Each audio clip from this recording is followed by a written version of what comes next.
Hello and welcome to the ISS 2025 podcast. I'm Robert Nettgen, and I'm coming to you, well, I guess I can't say live because you're watching a recording, from the ISS conference, the Information Security Summit, which is being held this week in October, the last week of October 2025 at the Center Conference Facility in Westlake, Ohio. And this conference has been going on for 23 years. It's an incredible conference, and we get to know some really cool people like Tyler, whom I'm going to introduce in a moment. I want to first, in this podcast, acknowledge Larry Wise, who's been a volunteer for many years for the Information Security Summit. This really cool video setup for the podcast, it's all his. It's all his. Okay, so he has graciously set up here at the conference and spent a lot of hours of his time and using his personal gear to provide the podcast for the Information Security Summit. We want to definitely give a shout out to Larry and a big thank you to Larry. Thank you, Larry. Much appreciated. He's on the other side of the camera. He's pushing the buttons. He's not only provided this stuff, but he's pushing the buttons, keeping the volume levels, making guys like Tyler and me, actually seem cool on the podcast. Right, exactly. And I mean, that's, he's accomplishing that because we can't do that on our own, for sure. And my guest today is Tyler Hudak, which Tyler is a recognized face at this conference. You've been to the ISS more than once. Yes, I've it's been going, like you said, it's been going on 23 years. I remember going to the very first one.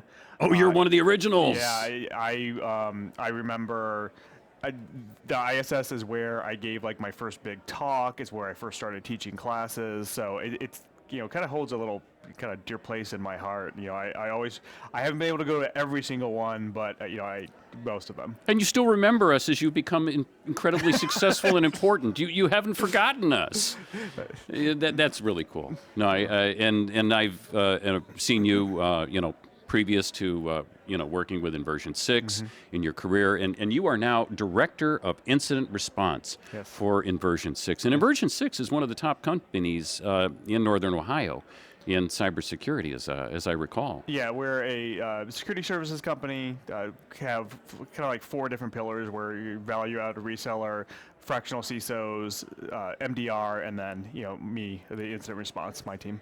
The incident response team. Yep. I mean, it sounds like something that's worthy of a Marvel comic strip. I mean, the incident response team, they're ready to respond. Now, for the person who's maybe not in the cyber bubble like you and me, how would you describe incident response to the person who's smart but not smart about cyber? It's really when we get the calls of everybody who's having like the worst day of their career. So a cyber incident happens, a hacker gets into their environment, they get ransomware, email compromise, something like that.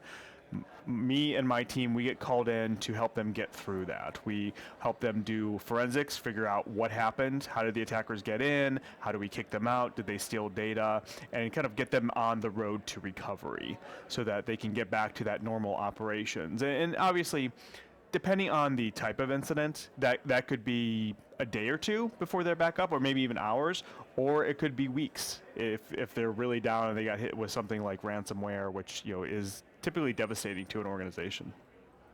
And depending upon the term that I've heard used, the blast radius. What an interesting metaphor for ransomware and other cyber events.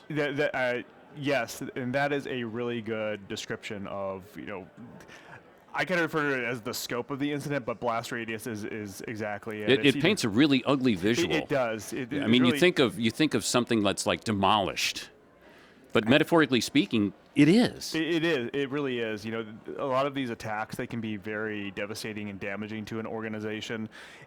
It may not even affect the entire organization. Like you may have a ransomware attack that the ransomware only got deployed to a couple servers, not the endpoints, but it's still devastating to that organization because all their data is on there. The services that they rely upon are down. you still have to go through and check everything. You can't just assume that just because the endpoints weren't encrypted that the attackers didn't get onto all of the laptops and things like that. So you still have to go through and check that. So it can be a very long process in some cases. So the folks responding to this event might find the organizations dealing with a whack-a-mole trying to get rid of the intrusion. It can be, for sure. It really depends on how you want to go, and it's really your frame of thought when you go into an incident. Some responders want to go in and we don't do any isolation or remediation until we know the full gamut of what that blast radius is. We want to know all the systems that the attacker is on, because then we can hit them all at once and there's no way for the attacker to continue access. Then there are some where you go in, some incidents where you go in and you are playing that whack-a-mole. Mostly because, in these cases, you have to, because the organization may not have the visibility you need in order to kind of see everywhere the attacker went. So you're analyzing one system, figuring out where they came from, then you jump to that other system, you analyze that, and you're just kind of painting that picture and tracing it back to patient zero and until you know the full scope of what the attacker touched and did and so on. When a company goes into incident response mode, is this something where they can just be, I'm just running my company and I just got to keep that phone number in hand, and when I have an incident, I just call them like I call the fire department? Is it that easy, or is that a bad idea? It can be that easy. I would very much recommend that organizations prepare beforehand. Everybody's going to have an incident. It's inevitable. Wait a minute. This isn't just something that happens to some people? No, unfortunately, it's going to happen to everybody. It will eventually. Yes, it will eventually happen to everybody. And it may not. Wait a minute. I'm a small company. It's not going to happen to me. I'm only 50 people in size. It's not going to happen to me. Unfortunately, it does happen to everybody. Big or small. Everybody. Big or small, doesn't matter the industry you're in. Now, it doesn't mean that everybody's going to get hit with ransomware. You could just have an email account that gets compromised. You may just have malware that gets downloaded onto a single system. So you may have those kind of low scope, that low blast radius incident, but everybody is still going to have that happen, and there are still steps that you need to take. Like with what you said, can you just call somebody to come and help you out? Yeah, you can. You absolutely can, but it's going to cost you more. It is going to be dependent on their availability, because incident response companies, we get super busy, and the customers who have signed up for retainers with us, they will always come first. If you just call me randomly on a Friday at 5 p.m., say, hey, can you help me? I'm going to try, but there's always a possibility that my team just may be overwhelmed and I can't get to you until Monday. And sometimes that's okay, and sometimes you need that help right now. And so preparing beforehand, understanding who you're going to call, maybe set up agreements with them. If you have cyber insurance, they will often provide incident response for you, but understand what they're going to provide, understand who you're going to call, and what it's still going to cost you, because you don't get that for free from insurance. You still have deductibles, you have other aspects, and when it comes down to it, you're probably not going to call insurance for every single thing that happens. So you may still want that phone a friend that you can call and say, hey, I just need you to analyze this email, or is this something I really need to concerned about? I have this one system that we need analyzed. Can you do that?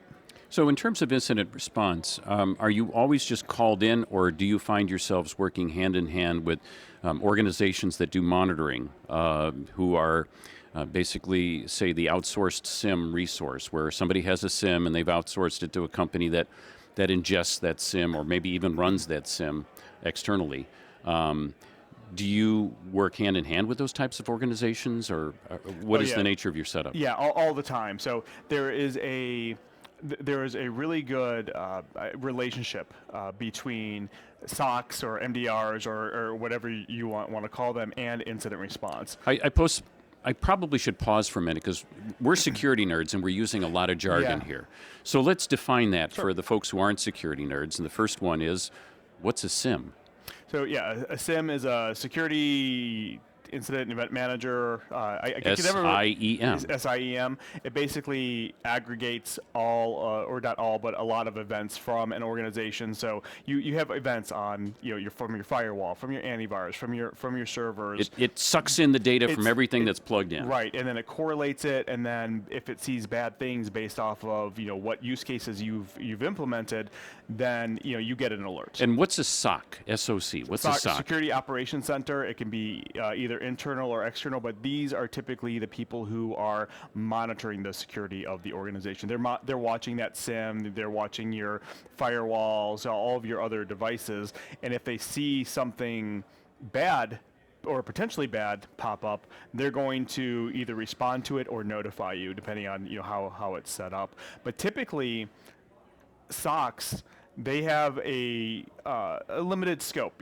They may not necessarily be doing that incident response and that forensics. They may only be in charge of a bad event comes in. We look at it initially, we escalate it, and that's all we do. If you need them to do, maybe even isolating the system to prevent further damage. But if you need that extra analysis, if you need that deeper analysis, if you need the recommendations as to how do you proceed for this particular incident, how do you contain things, how do you recover, what else should I be worried about, that's where incident response comes in. So incident response is an escalation from the SOC, potentially. Yes, absolutely. So you're the guys that, you're the fire department that comes in after they yell fire. Yeah, it's a mix of fire department and fire inspectors, where we're not only helping put out the fire, we're also figuring out how did that fire start. Did somebody throw gasoline all over the place and throw a match, or was it an electrical spark somewhere? We kind of do some of that as well. So this is that whole area called forensics. Forensics. And of course, forensics, there's a lot of TV drama about forensics, but there's computer drama about forensics too. Oh, yeah. So what is forensics in the computer security world? So computer forensics is really, it's digging into computers, and when I say computers, that could mean Windows, Macs, Linux. It could mean cloud systems. It can mean mobile. It can be IoT. Anything, any type of computing device. Forensics is digging into those systems to answer questions, to figure out what happened on that system, to figure out did an attacker log in, and if they did log in, what did they do while they were on there? Did they copy data out? Did they, brute force their way in? Did they set up something persistent so that, if the system gets rebooted, the malware lets them back into the environment?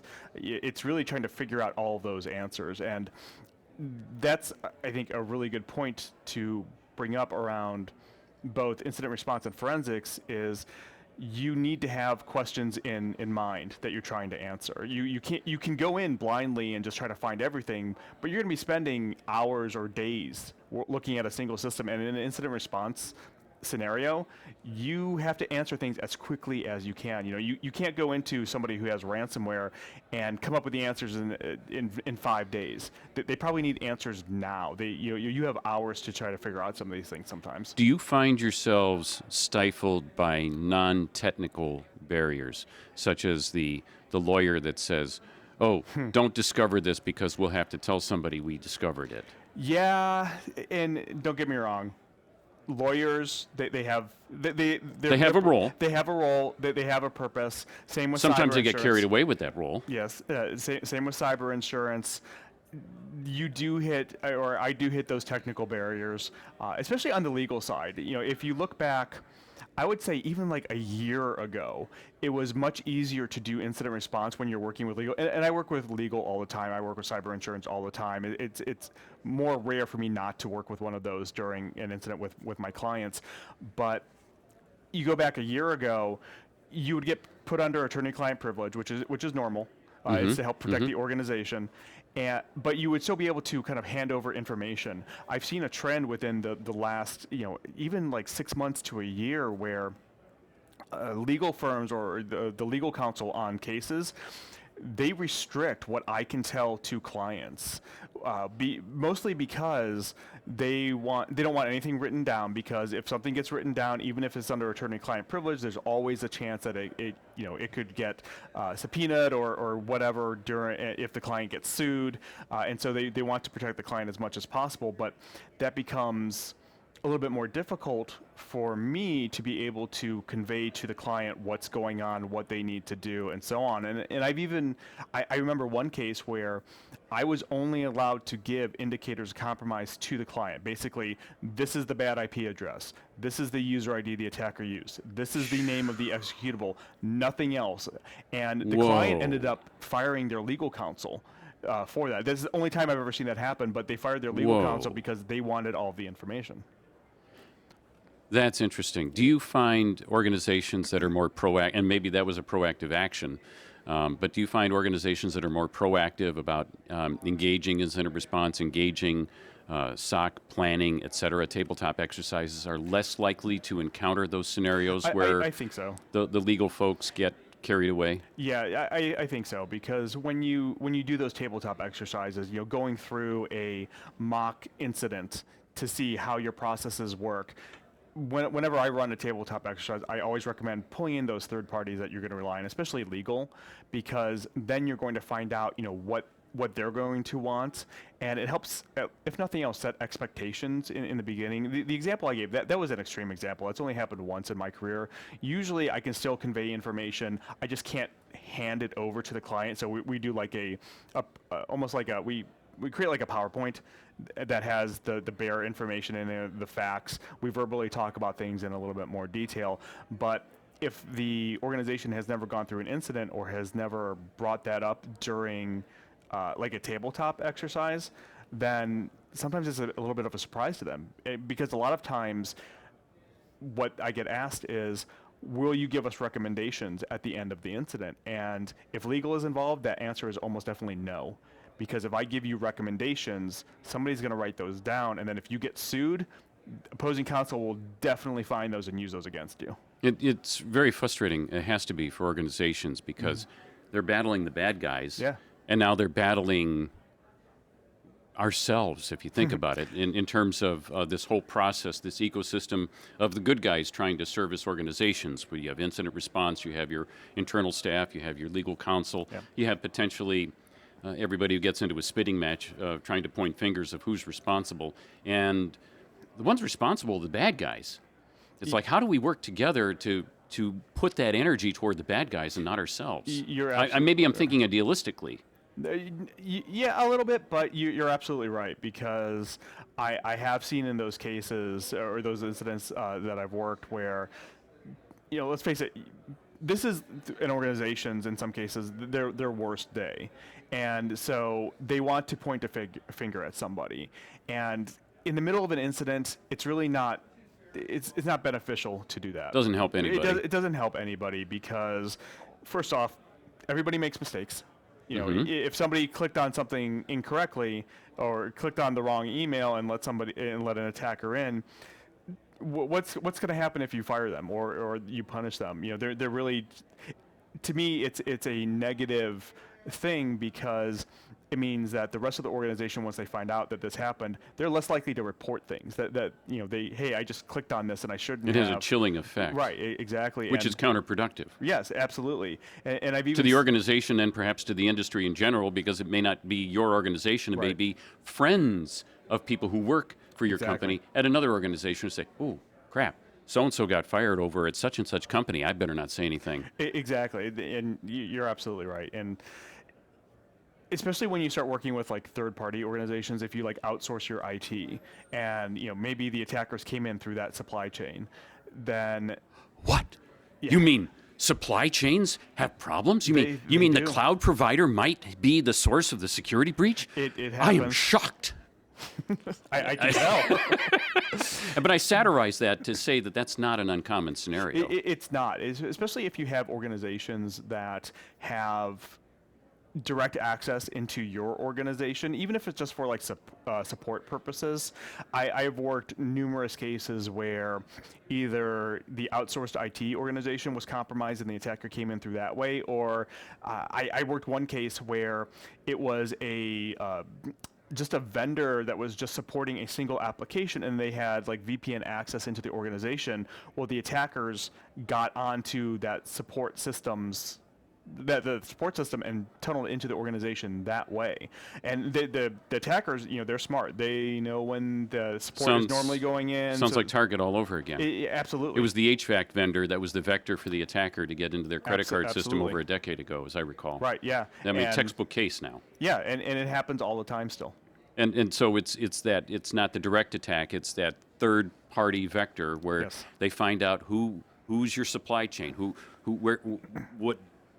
are your vendors, and that's not difficult to find in some cases, is it? I mean, is it as simple as just walking through LinkedIn? Sometimes, and sometimes you can even just go to the company's website, and they'll list out who all their customers are, or vice versa. This is who we use. A lot of companies will do webcasts with their partners, or blog posts, or things like that. Oh, wait a minute! Of course, everybody does that. Right. Everybody does that, because how else do you market your business but to talk about your story and say, "Here's a success story about this company that we helped." Right. We all do it. Yeah, and I hate pulling AI into conversations like this, but AI is making it easier for attackers to correlate all that information too. Oh, brother. Yes. Oh, brother. It is, isn't it? Yes.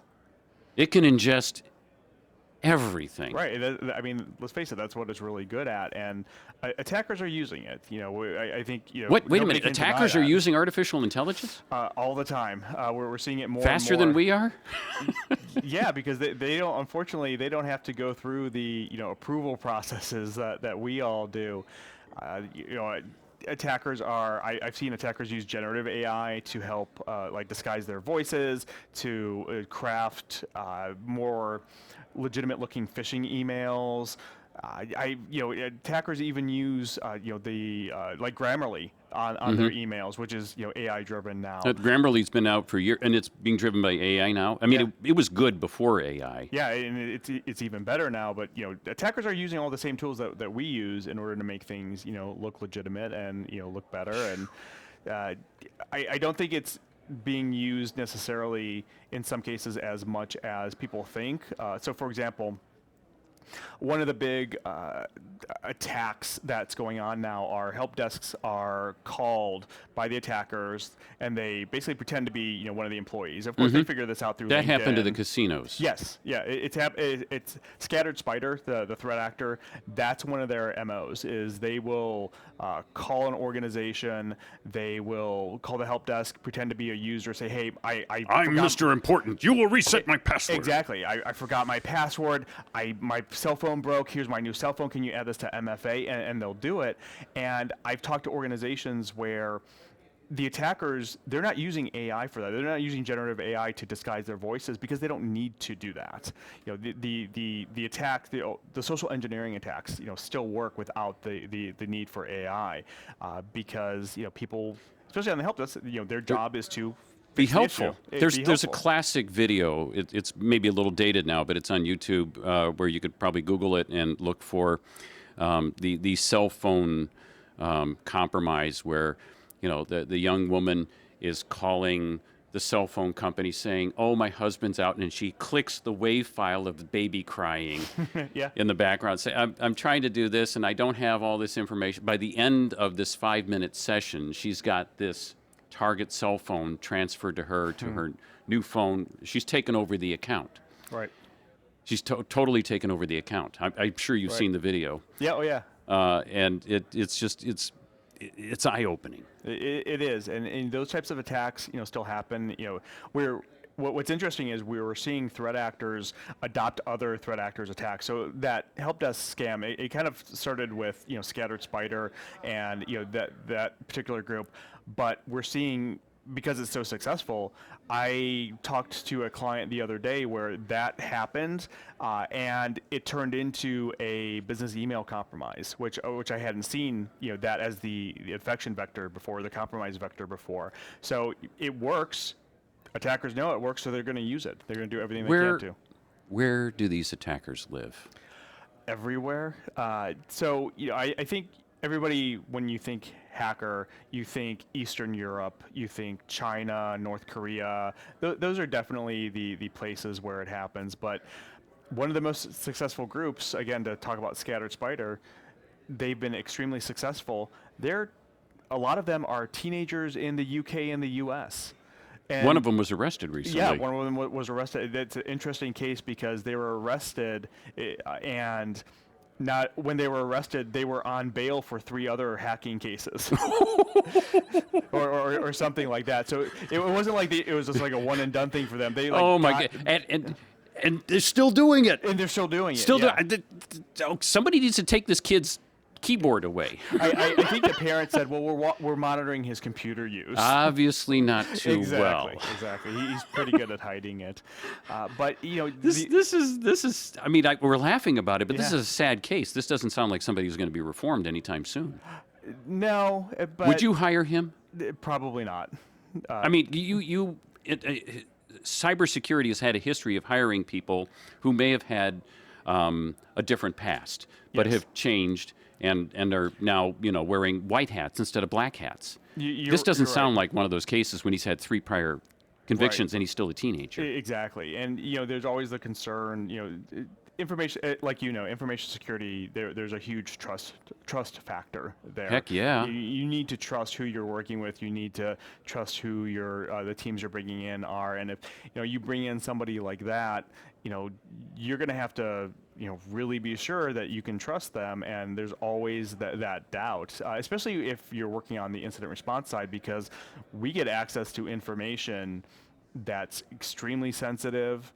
We even if a client doesn't hire me, I'm still hearing the story of what happened to them. And we as security professionals, we operate amongst this Chatham House rule. Right.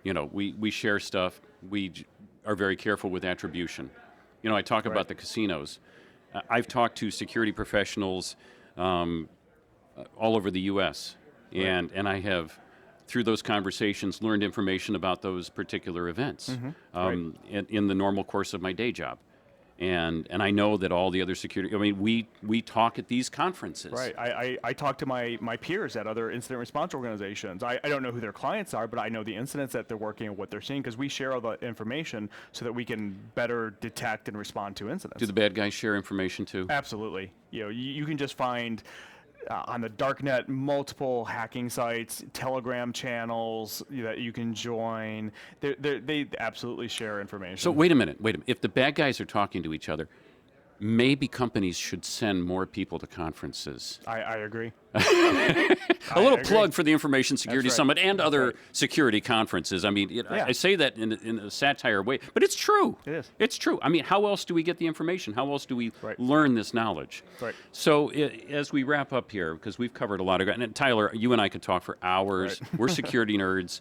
We get this stuff. We understand this stuff. We see a lot of similar things, and we like to share information. What message would you like someone to take away, whether they be a security professional or an executive who's trying to understand what these darn security nerds are saying to him or her? I think, for me, I'm obviously focused on incident response.